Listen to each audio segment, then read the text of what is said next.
Bismillahirrahmanirrahim. Assalamualaikum warahmatullahi wabarakatuh. Alhamdulillahi wa kafa, wassalatu wassalamu ala rasulihil mustafa wa ala alihi wa sahbihi wa man ihtada. Ashhadu an la ilaha illallah wahdahu la syarika lah, wa ashhadu anna Muhammadan abduhu wa rasuluh la nabiyya ba'dah. Allahumma salli ala sayyidina Muhammad wa ala alihi wa sahbihi ajma'in, amma ba'd.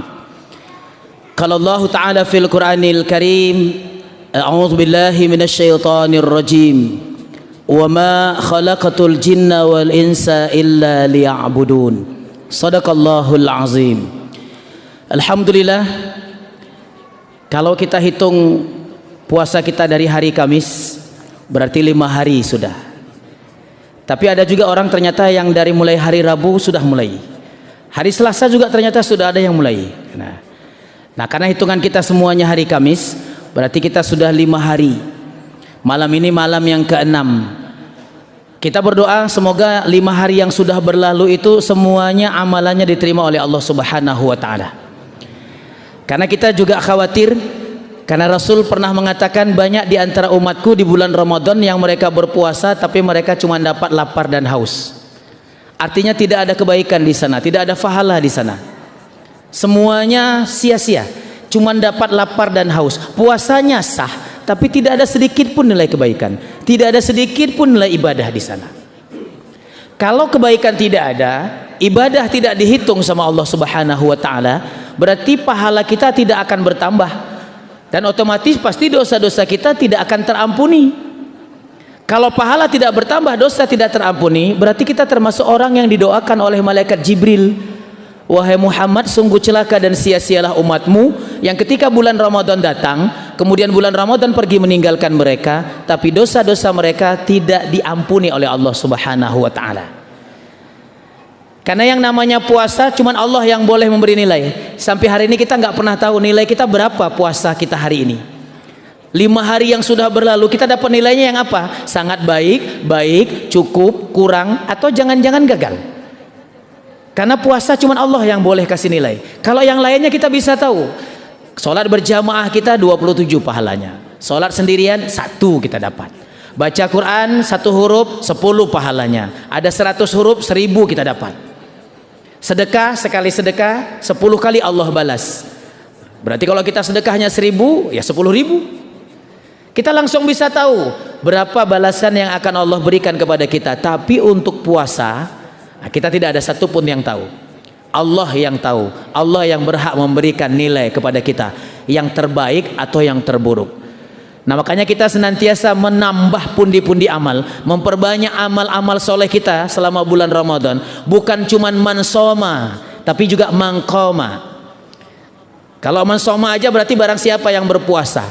Kalau boleh jujur, kebanyakan kita mungkin puasa Ramadan ini terpaksa. Kenapa terpaksa? Karena wajib. Andai kata sunat mungkin gak dikerjain juga. Buktinya mana? Kata Rasulullah, barang siapa yang berpuasa di bulan Ramadan, kemudian dia berpuasa 6 hari di bulan Syawal, maka seperti dia sudah berpuasa setahun penuh. 6 hari saja ditambah bulan Syawal, kita sudah seperti berpuasa 12 bulan. Bukan 1 bulan dihitung sama Allah, 12 bulan. Pertanyaannya hari ini, berapa banyak orang yang puasa 6 di bulan Syawal? Lebih banyak tidak melakukannya. Kenapa? Karena sunat. Makanya kenapa tarawih orang kurang semangat? Karena sunat. Kenapa umpamanya sholat duha orang nggak mau kerjakan jarang sekali? Karena sunat. Kenapa yang 5 waktu mereka terpaksa melakukannya? Karena wajib. Nah, kita bukan memikirkan masalah sunat atau wajibnya, tapi bagaimana caranya Ramadan ini harus sukses, pahala kita harus bertambah, dosa-dosa kita harus diampuni, kita betul-betul seperti bayi yang baru dilahirkan kembali. Ada 3 syarat agar ibadah Ramadan itu menjadi terbaik, agar Ramadan kali ini menjadi Ramadan terbaik. Yang pertama, jamaah dimuliakan Allah Subhanahu wa taala, paksakan diri untuk mau melakukan ibadah. Sholat tarawih ini dipaksa. Bagaimana dipaksa? Ya, kerjakan aja dulu. Masalah 8 atau 20 itu urusan belakangan. Yang penting datang dulu ke masjid. Nggak mau kerjakan 8, cari yang 20. Nggak mau kerjakan 20, cari yang 8. Jadi nggak ada masalahnya. Yang penting paksa dulu. Karena kalau ibadah tidak dipaksa, untuk mengerjakannya pasti menjadi malas.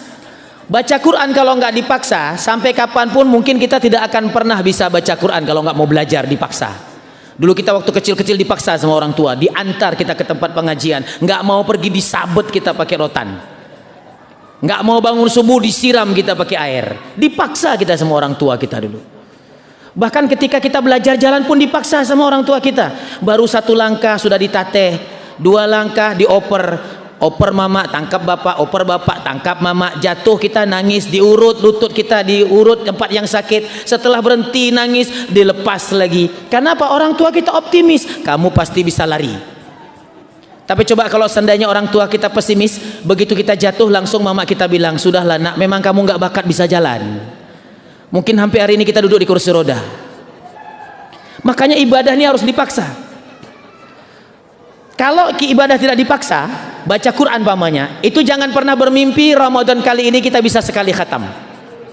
Tapi karena kita paksa, 1 hari harus 1 juz, supaya 1 bulan kita bisa khatam. Syukur-syukur kalau mau dipaksa harus bisa dapat 2 juz 1 hari, supaya bisa 2 kali khatam.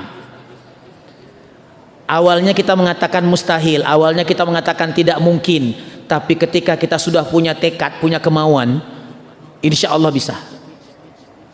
Jadi kalau seandainya kita bicara ikhlas, sholat tarawih itu ikhlasnya cuma 4 rakaat. Masuk rakaat ke-6 udah tengok jam, 9:20, ini 4 lagi nih. Jam berapa nih selesai? Karena sudah janji. Janjinya di mana? Di kafe nih. Ini jam 9:30 kita duduk di kafe. Ini belum sampai lagi, belum siap lagi. 4 rakaat itu ikhlas sekali kita. Di atas itu sudah mulai goyang. Tapi kalau kita paksa, selesai. 8 rakaat selesai kalau kita paksa, 20 rakaat selesai kalau kita paksa. Yang penting yakinnya yang mana? Nggak usah ribut-ribut. Alah 8 dengan 20. Yang kita harus ributkan orang yang sholat isyanya 8 rakaat. Nah, itu baru ribut kita. Kalau tarawih masalah 8 20 nggak usah berkelahi. Sedekah juga begitu. Paksa. Karena kata Nabi, barang siapa menyediakan makanan berbuka bagi orang yang berpuasa, maka dia mendapatkan pahala yang sama dengan orang yang berpuasa, dan orang itu tidak berkurang pahalanya. Tadi disebutkan ada kanji rumi 801 belanga. Nah, mau berapa? Mungkin bagi orang yang luar biasa kaya 800 itu sekali bersin. Hashim 800.000 keluar. Kita udah capek bersin, Hashim nggak keluar juga 100.000. Bagi mereka mungkin oke, saya 2 belanga. Sama seperti bangun masjid. Bagi orang yang uangnya lebih, 1 masjid dia bangun sendiri nggak ada masalah.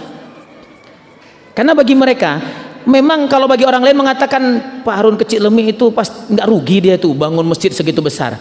Kalau bicara ekonomi, ya kan mungkin orang mengatakan rugi karena dananya nggak balik. Tapi kalau bicara ibadah akhirat, tidak akan pernah rugi. Hari ini beliau sudah tidak ada, tapi siapapun yang sholat di situ, pahalanya dapat, tapi beliau juga mengalir.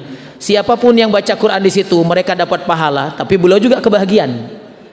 Nah, inilah luar biasa ketika orang sudah mau memaksakan diri.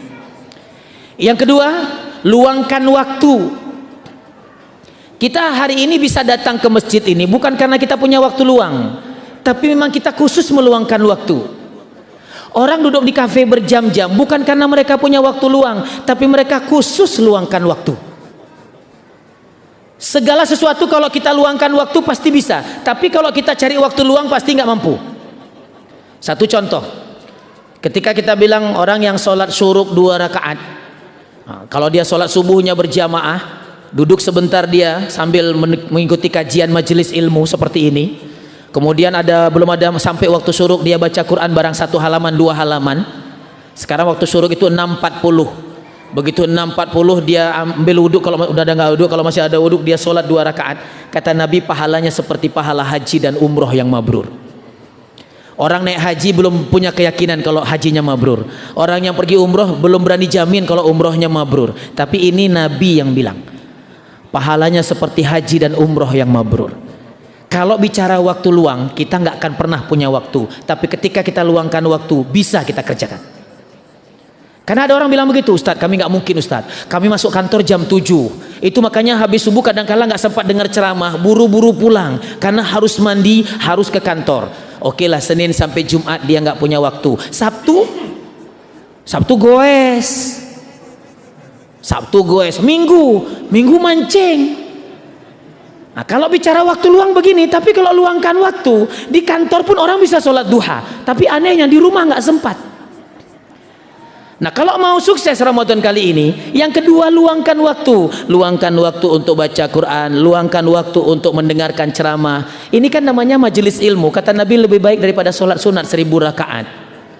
Luangkan waktu untuk memperbanyak sholat sunat, terutama sunat-sunat rawatib. Karena kata Rasulullah, barang siapa sholat sunat rawatib 12 rakaat, Allah bangunkan satu istana di surga. Mana 12 rakaat? 2 rakaat sebelum subuh, 4 rakaat sebelum zuhur, 2 rakaat setelah zuhur, 2 rakaat setelah maghrib, 2 rakaat setelah isya. Ba'diyah isya itu rawatib, kedudukannya lebih tinggi daripada taraweh. Tapi orang kita hari ini lucu, rawatib isyanya, ba'diyah isya nggak diambil, taraweh dia kejar. Nah, itulah anehnya kita nih. Ya kemarin nggak tahu, tapi nanti paksakan diri untuk bisa, luangkan waktu untuk mengerjakannya. Yang ketiga, yang terakhir, kalau mau sukses Ramadan kali ini, setelah kita paksakan diri, kita luangkan waktu. Yang ketiga, keluarlah dari zona nyaman. Zona nyaman kita sebetulnya hari ini adanya di rumah. Enaknya kan kalau buka puasa, habis makan nasi 1 piring, air minum 1 gelas, kue 2 potong, belum lagi tambah mie calu, tambah pecel, tambah boromrom, tambah kanji tadi itu. Itu nyamannya di rumah. Rumah pun dalam kamar, hidupkan AC, duduk di atas tempat tidur, bantal disusun 3, 10 menit masih lurus badannya, 15 menit mereng 10 derajat, 30 menit lurus rata balik itu. Zona nyaman kita di sana. Tapi kita keluar dari zona nyaman kita, datang ke masjid. Jauh pun kita kunjungi, walaupun berdesak nggak apa-apa, walaupun mungkin nggak dingin, kurang sejuk nggak apa-apa. Kita keluar dari zona nyaman. Sampai kapanpun orang kalau berada di zona nyaman tidak pernah akan sukses. Tapi ketika dia mau keluar dari zona nyaman, maka dia akan mendapatkan kesuksesan. Dunia beserta akhiratnya itu mudah bagi orang-orang yang mau keluar dari zona nyaman. Waktu subuh itu bukan waktu nyaman, waktu tidak nyaman. Habis makan sahur, perut kenyang, itu paling malas kalau kita mau keluar. Tapi kita keluar juga, keluar dari zona nyaman. Malas sekali kita baca Quran. Enaknya kalau tengok WA. Kalau tengok WA itu kan nggak pernah habis-habisnya. Ada 30 grup. Grup 1 baca, udah habis kita baca grup 1 tuh, buka grup 2. Buka grup 2 ternyata masuk lagi di grup 1 balasan. Tengok lagi, ketawa lagi. Buka grup 3. Habis grup 3, tengok lagi grup 1 lagi. Apalagi grup 1 tuh alumni waktu SMA, SMP. Waduh, lucu-lucu tuh. Kalau grup Qiyamul Lail, alah orang-orang tua semua nih hampir mati dalamnya itu. Nggak semangat waktu tengoknya. Makanya orang kalau di depan HP, kenapa bisa berjam-jam? Karena dia mau keluar dari zona nyaman. Kenapa waktu ibadah kita susah? Karena kita mencari zona nyaman. Nah, jamaah dimuliakan Allah Subhanahu wa taala. 3 ini kalau bisa kita ambil, ya kan? Bisa kita raih, bisa kita upayakan dan usahakan, yakinlah Ramadan kali ini adalah Ramadan terbaik dalam kehidupan kita. Kita bukan termasuk orang yang dikatakan Nabi yang cuma dapat lapar dan haus. Kita bukan juga termasuk orang yang didoakan malaikat Jibril yang celaka dan sia-sia karena Ramadan datang kemudian Ramadan pergi meninggalkan mereka, tapi dosa-dosa mereka tidak diampuni. Kenapa tidak diampuni? Nyamannya cuma 5 hari dia di masjid, hari ke-6 udah hilang. Karena sudah menganggap biasa. Enggak sembahyang tarawih, sunat aja. Nah, sunat aja. Kayak mana ngajinya? Boleh lah, udah dapatlah 1 juz. Udah hari ke-5 masih 1 juz. Kapan khatam? Itu sama seperti orang jual daging di Jakarta. 150.000 dijual daging, pembeli sama penjual sama-sama berkelahi. Kata penjual, kalau harga daging begini mahal, kayak mana kami bisa jual? Kata yang beli, kalau daging mahal kayak mana kami bisa beli? Nah, dua-dua itulah, satu nggak bisa jual, satu nggak bisa beli. Ternyata di Banda Aceh 180.000, 3 kilo orang kita bawa lagi. Nggak ada berkelahi pedagang sama pembeli. Sampai di Nagan 200.000 lagi harganya. Ketika ditanya berapa Bu harga daging, 200.000. Kok mahal kali? Apa kata ibu-ibu di sana? Mana ada mahal, biasa aja. Nah, ketika sudah biasa, 200.000 nggak mahal, karena sudah biasa. Makanya orang-orang yang sudah biasa sholat duha, nggak sholat duha tuh susah. Orang-orang yang sudah biasa bangun tahajud, nggak bangun tahajud tuh susah dia. Orang-orang yang sudah biasa baca Quran, nggak baca Quran, ada yang nggak pas di hatinya. Nah tapi kalau yang nggak biasa, satu halaman masih ikhlas, begitu buka halaman kedua, Allah Akbar, panjang kali ayatnya. Nah itu udah semangat lagi. Paling enak kan kalau bacanya pendek-pendek. Nah oleh karena itu jamaah dimuliakan Allah Subhanahu wa Ta'ala, sekali lagi 3 modal ini insya Allah ini rahasia kesuksesan kita di bulan Ramadan ini, dari mulai malam ini, dari mulai malam pertama sampai malam terakhir. Ingat, rahmat itu cuman bukan ada di 10 malam pertama. Rahmat ada dari malam pertama sampai malam terakhir. Jadi sembahyang jangan 10 hari cuman cari rahmat, setelah itu nggak sembahyang lagi karena rahmat udah nggak ada. Maghfirah itu dari malam pertama sampai malam terakhir. Yang namanya pembebasan dari api neraka dari malam pertama sampai malam terakhir. Jadi dari malam pertama sampai malam terakhir, rahmat ada, maghfirah ada, itkum minan nar juga ada. Mudah-mudahan ada manfaatnya. Hadanallahu wa iyyakum ajmain. Assalamualaikum warahmatullahi wabarakatuh.